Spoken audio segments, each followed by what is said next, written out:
Bienvenue au podcast quotidien de Gurukul Prep du 19 octobre. Mise à jour 1, nomination. Ganguly prend les commandes en tant que directeur du cricket chez JSW Sport, à la tête des Delhi Capitals. Sourav Ganguly, ancien capitaine indien et chef du BCCI, Conseil de contrôle du cricket en Inde, a pris ses fonctions le 17 octobre en tant que directeur du cricket chez Jindal Southwest, JSW Sport. Ganguly, qui a rejoint les Delhi Capitals en tant que conseiller en 2019, supervisera désormais toutes les propriétés de cricket de JSW Sport, y compris l'équipe des Delhi Capitals dans l'IPL et la WPL, ainsi que les Pretoria Capitals dans la SAT 20 League. La gestion des opérations de cricket pour les équipes masculines et féminines des Delhi Capitals dans l'IPL et la WPL sera régie par une politique de rotation biennale entre leurs copropriétaires, le groupe GMR et le groupe JSW. Mise à jour 2, prix. Le « Marigold » d'Aditi Anand remporte un prix prestigieux au Royaume-Uni, exposé au Vanda. Une artiste émergente de Karnal, Ariana, qui a récemment obtenu son diplôme d'une université britannique, a remporté le prix de l'illustrateur émerge lors des célèbres prix de l'illustration du Victoria and Albert Museum à Londres. Aditi Anand, 25 ans, de l'université Anglia Ruskin, ARU, à Cambridge, en Angleterre, a reçu le prix lors d'une cérémonie récente pour son œuvre « Marigold », qui sera exposé au célèbre musée de design Victoria and Albert, Vanda, de Londres jusqu'en septembre 2025. Sélectionné parmi plus de 2000 candidatures reçues pour les prix Vanda, Marigold, qui a remporté la somme de 3000 livres sterling, est inspiré de l'Inde et aborde le thème du travail des enfants et des enfances perdues. Mise à jour 3, banque. La Kotak Mahindra Bank réduit le taux des comptes d'épargne à 3% pour les soldes inférieurs à 5 lakhs. Kotak Mahindra Bank a abaissé le taux d'intérêt des comptes d'épargne pour les soldes inférieurs à 5 lakhs de 50 points de base, passant de 3,5% à 3%. La banque proposait auparavant deux niveaux de taux, 3,5% pour les comptes inférieurs à 5,0 lakhs et 4% pour les soldes dépassant 5,0 lakhs. Les taux d'intérêt sur les soldes supérieurs à 5 lakhs restent inchangés. Les comptes d'épargne représentent environ 28% des dépôts totaux de Kotak Mahindra Bank. Plus tôt ce mois-ci, le directeur général et PDG Ashok Vaswani a déclaré que la banque souhaitait figurer parmi les 3 plus grandes banques en Inde dans les 5 prochaines années. Mise à jour 4, livre. Emily Henry annonce officiellement son dernier roman, Great Big Beautiful Life. Emily Henry a officiellement annoncé la date de sortie de son dernier roman, Great Big Beautiful Life, qui paraîtra le 22 avril 2025. Connue pour ses comédies romantiques captivantes, Henry raconte dans son nouveau livre l'histoire de deux écrivains, Alice Scott et Eden Anderson, qui rivalisent pour écrire la biographie de Margaret Eve, une héritière recluse. Le roman est déjà disponible en précommande sur diverses plateformes, et sa sortie devrait susciter un vif intérêt, compte tenu de la popularité de ses précédentes œuvres comme Beach Read, Book Lovers et Happy Place. Mise à jour 5, divers. Association d'amitié indo-turque lancée à Hyderabad. Afin de promouvoir les relations entre l'Inde et la Turquie, l'association d'amitié indo-turque, ITFA, a été établie à Hyderabad. Le programme vise à renforcer la collaboration bilatérale dans des secteurs tels que l'économie et le commerce, la culture et le tourisme, la science et la technologie, et l'éducation.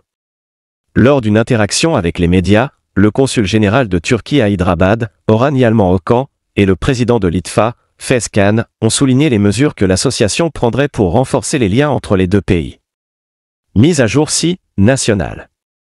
Les chemins de fer indiens réduisent la période de réservation anticipée de 120 à 60 jours.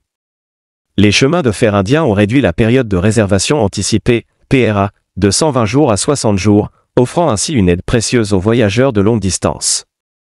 Cette mesure, qui prendra effet à partir du 1er novembre, permettra d'éviter que de l'argent soit bloqué dans des billets de train 4 mois à l'avance, surtout pendant les périodes de festivals et de vacances. Depuis avril 1981, c'est la 13e fois que les chemins de fer indiens modifient la période de réservation anticipée pour les trains longue distance. La circulaire indique également que les annulations effectuées au-delà des 60 jours de PRA seront autorisées. Mise à jour 7, sciences et technologies.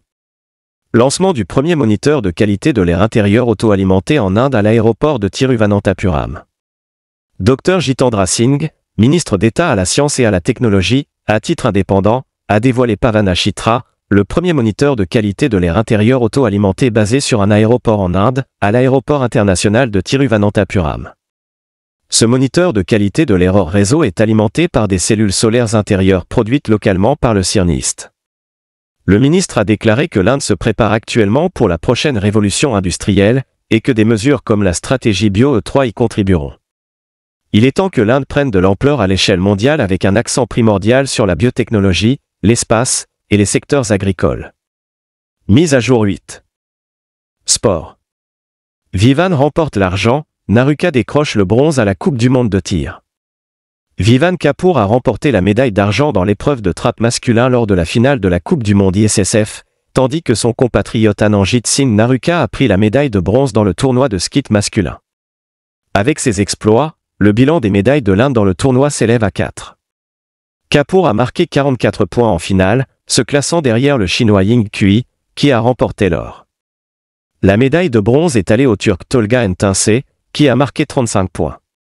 Kapoor s'est qualifié pour la finale à 6 hommes après avoir marqué 120 sur 125 lors des qualifications. Mise à jour 9, État. Le nom de Maharishi Valmiki pour toutes les écoles ST et l'université de Raishur, CM Siddaramaiah.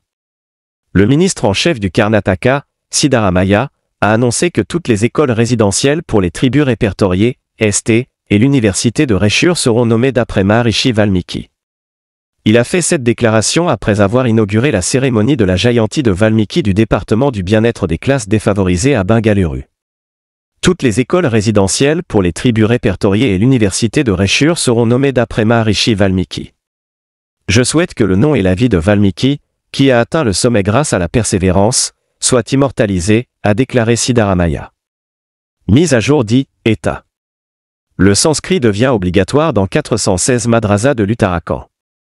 Le Conseil d'éducation des madrasas de l'Uttarakhand, UMEB, a élaboré une proposition formelle pour rendre le sanskrit une matière obligatoire dans 416 madrasas à travers l'État.